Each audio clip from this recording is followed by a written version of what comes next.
আসসালামু আলাইকুম। আজকে আমরা আলোচনা করব, আপনি চেক ডিজনারের মামলা যদি করেন, সেই ক্ষেত্রে আপনি এই মামলাটা করার পর একটা খরচ তো আপনার রয়েছে, তাই না? যে আপনি অলরেডি একটা লোকের কাছে ধরুন ৳৫,০০,০০০ পাবেন। সে আপনাকে একটা চেক দিল ৳৫,০০,০০০। এখন সে আপনার টাকাটা ব্যাংকে ওর অ্যাকাউন্টে টাকাটা রাখতেছে না। আপনি চেক নিয়ে গেলেন, টাকা দিচ্ছে না ব্যাংক থেকে। তখন স্বাভাবিকভাবে চেকটা ডিজনার হচ্ছে। এখন আপনি কিন্তু ন্যায্যভাবে এই লোকটার কাছ থেকে ৳৫,০০,০০০ পাও না।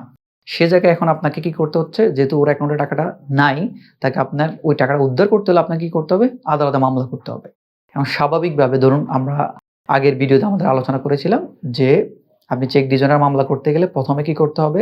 ব্যাংক থেকে ডিজনার স্লিপ নিতে হবে। তারপর একজন লয়ারের মাধ্যমে লিগ্যাল নোটিশ পাঠাতে হবে। লিগ্যাল নোটিশ পাঠানোর পরে কি করতে হবে? আদালতে মামলা করতে হবে। এখন এই লিগ্যাল নোটিশ পাঠানোর জন্য একটা ফি রয়েছে। তারপরে কোর্টে মামলা করতে গেলে একটা ফি রয়েছে। এরপরে এটা মামলা করার সাথে, সাথে তো আর নিষ্পত্তি হবে না। অন্তত ২-৩ বছর লাগতে পারে। এই ২-৩ বছরে অনেকগুলা ডেট পড়বে।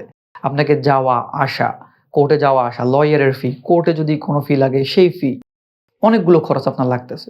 এই যে খরচগুলো লাগতেছে, এখন দেখা গেল আপনি ৳৫,০০,০০০ পাবেন, আপনার হয়তো বাড়তি আরো ৳৫০,০০০, ৳৬০,০০০ খরচ হয়ে যাচ্ছে। তাছাড়া ধরুন আপনাকে যদি চেকটা দেওয়া হয় ২০২২ সালে, আজকে হচ্ছে ২০২৪ সাল, আপনি এখন মামলাটা করবেন।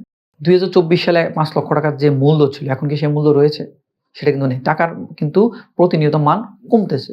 এই যে সবগুলো মিলিয়ে আপনি যে অলরেডি ৳৫,০০,০০০ পাওনা থেকে আপনি আপনার ৳৫,০০,০০০ তুলতে আপনাকে আরো ৫০,০০০ বা আরো ৳১,০০,০০০ মতো যদি খরচ হয়, এই খরচটা বহন করবে কে?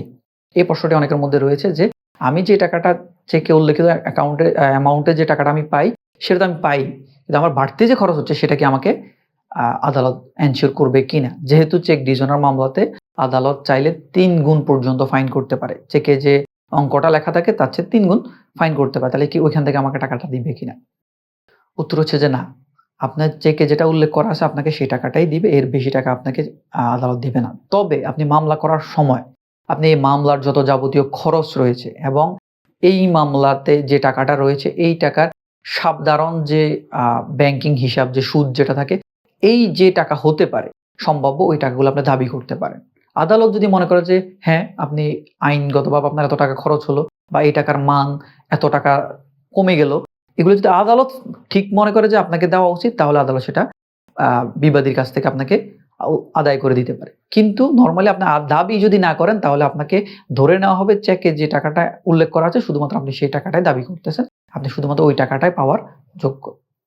আশা করি বুঝতে পেরেছেন। ধন্যবাদ।